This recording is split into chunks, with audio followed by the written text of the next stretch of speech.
శుభం వ్యాధి శ్రీ గురుభ్యో నమః. హ్యాపీ న్యూ ఇయర్ ధనురాశి వారికి.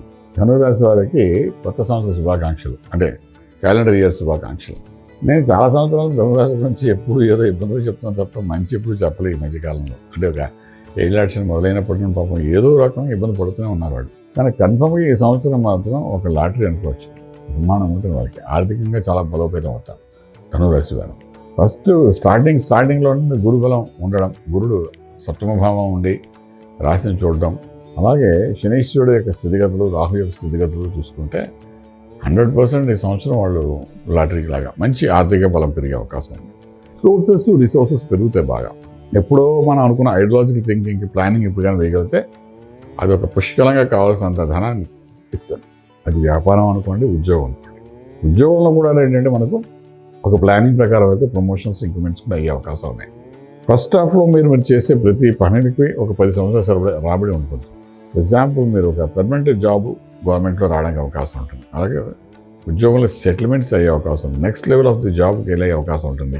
ఇంకా చాలా ఈ ఉద్యోగం మనకు అదిరిపోయింది, ఇంక మనం సెటిల్ అయిపోయినట్టే అనే ఒక ఫీలింగ్ తీసుకుని వస్తుంది. అలాగే వ్యాపారస్తులు కూడా మనం పెట్టిన వ్యాపారం రన్నింగ్ అలా కంటిన్యూ అవుతుంది కాబట్టి మనం నిర్భయంగా ఉండొచ్చు. ఇంకా పర్వాలేదు, ఇక్కడ నుండి ఒక 10 ఏళ్ళ వరకు అనేది చూసుకోవట్లే అనే ఫీలింగ్ రావడం. అది ఏ వ్యాపారం, రియల్ ఎస్టేట్ అనుకోండి, కన్స్ట్రక్షన్ అనుకోండి, స్టీలు, సిమెంట్, ఐరన్ వ్యాపారం అనుకోండి, ప్రింటింగ్ ప్రెస్ అనుకోండి, రాజకీయం కూడా ఒక వ్యాపారం కాబట్టి అది అనుకోండి. రాజకీయాల్లో కూడా పర్మనెంట్ సొల్యూషన్స్ దొరుకుతాయి. అలాగే పోలీస్ డిపార్ట్మెంట్లో పనిచేసేవాడు అనుకోండి, డిపార్ట్మెంట్లో కూడా మీకు సొల్యూషన్స్ కనబడతాయి. దాంతో అప్రిషియేషన్, అవార్డ్స్, రివార్డ్స్ కూడా మీరు పొందే అవకాశం ఉంటాయి. సో ధనురాశి వారికి స్పెషల్లీ ఇక్కడ మూలా నక్షత్రం, పూర్వాషాఢ, ఉత్తరాషాఢ 3 నక్షత్రాలు ఉన్నాయి. అన్ని నక్షత్రం వాడికి కూడా ఒక మంచి బెనిఫిట్గా ఉంటుంది.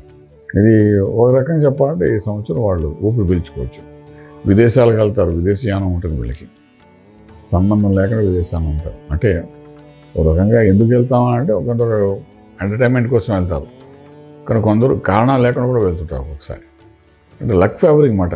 విదేశీ వెళ్ళడం అంటే ఒక లక్ ఫేవర్ చేస్తాం, అది లక్ కౌంటర్లో వేయిస్తాం. విదేశాలు వెళ్ళాలి అంటే ఒక లక్ ఉండాలని అలా వస్తుంది. పిల్లల వల్ల మంచి శుభార్తలు వింటారు, పిల్లలకు శుభకార్యాలు చేయగలుగుతారు. వివాహం జరుగుతుంది జరగని వాళ్ళకి. వివాహం కోసం చేసే ప్రతి ప్రయత్నం సక్సెస్ఫుల్ అవుతారు. లోన్స్ క్లియర్ అవుతాయి, కొత్త లోన్స్ వస్తాయి.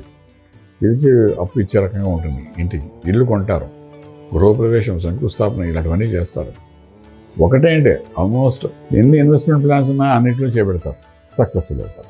పాత బాకీలు వస్తాయా అంటే దానికి అదే సమానం లేదు. పాత కూడా మనకి ఇవ్వాలి, 10 లక్షలు 5 లక్షలు ఇవ్వాలంటే అది వస్తాయని చెప్పను, కానీ కొత్తగా మీకు రావాల్సిన ప్రాఫిట్స్ మీకు వస్తాయి. అదైతే షూర్. ఎందుకంటే తీసుకునే గ్రహం ఒకటి, ఇచ్చే గ్రహం ఒకటి. ఇప్పుడు మీకు ఇచ్చే గ్రహం వచ్చింది, తీసుకునే గ్రహం వెళ్ళిపోయింది. ఇప్పుడు